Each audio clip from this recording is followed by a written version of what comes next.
The story of Jesus that we tell during Holy Week begins as a story of resistance.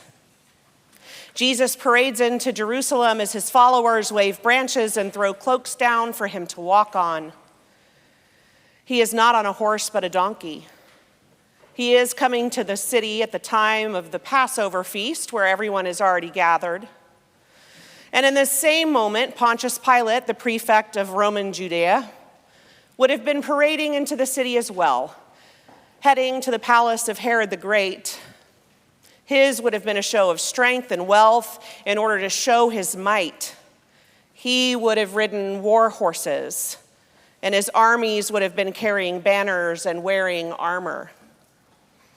This creates a stark contrast to start the week. On one side, you have strength and power.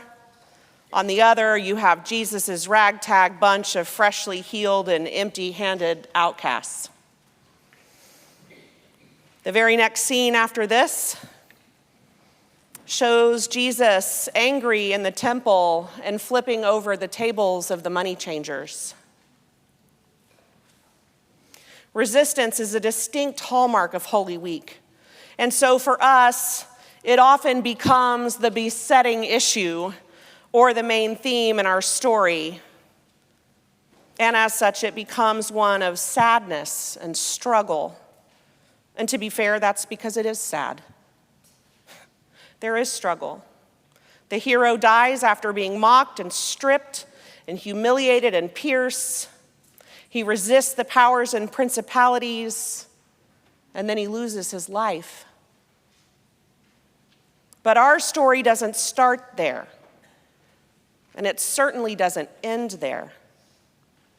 Because if we zoom back out from Holy Week, as we did tonight, we can see that our story is something quite a bit more than sadness with a side of struggle. Our story, after all, doesn't start on Palm Sunday. It starts way back before Isaiah, even before Kings or Judges or even Exodus. It starts in the beginning with Genesis.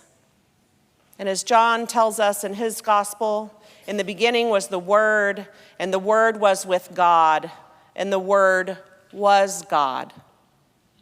The Word, of course, being Jesus.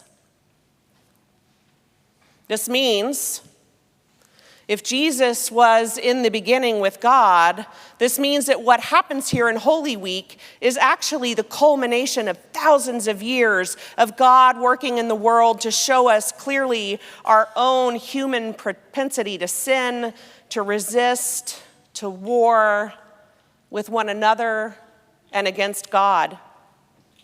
So our week begins with this display of resistance. But that resistance gives way to a bigger truth about God and God's love for us, and it ends in the revelation of who Jesus is, how Jesus came to be, and of God's saving power in the midst of despair. The story ends with God, through Jesus, exposing the truth. It ends with the disciples finding out that it's been God all along. Thanks be, of course, to the women at the tomb for piecing it together and proclaiming it first. They proclaim clearly that it has been God all along, holding God's people to account, carrying them through, forgiving them over and over again, even as they mocked him and hurt him, even as they destroyed him. And the same is true for us today. You see, the besetting issue is not our sin. It is God's providence and capacity to make every single thing that we struggle with into something beautiful.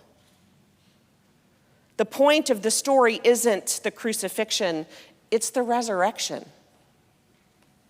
We are a people who live perpetually in this cycle of birth, destruction, rebirth, of creation and crucifixion and resurrection. It's how we do. This cross isn't here to remind us of our capacity for cruelty. This cross is here to remind us that God can make even the most awful things beautiful.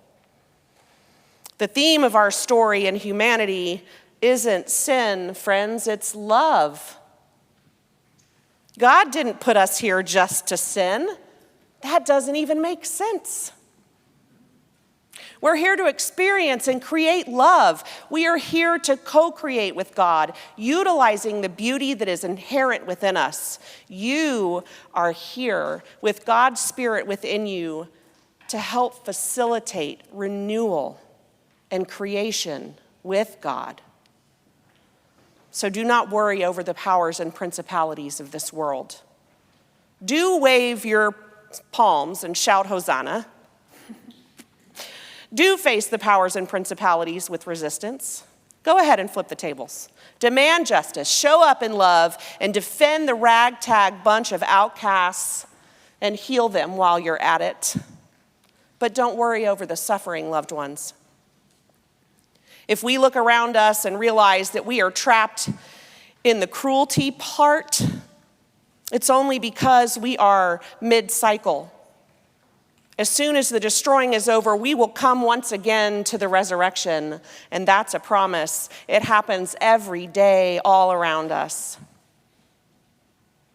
All of creation experiences death and resurrection. We are made, we are broken, and we are remade again. Like a seed that is broken open or a cocoon that gives way to the butterfly inside, we too are broken open so that we may grow as God intended us to for the purpose of God's great glory and love. Amen.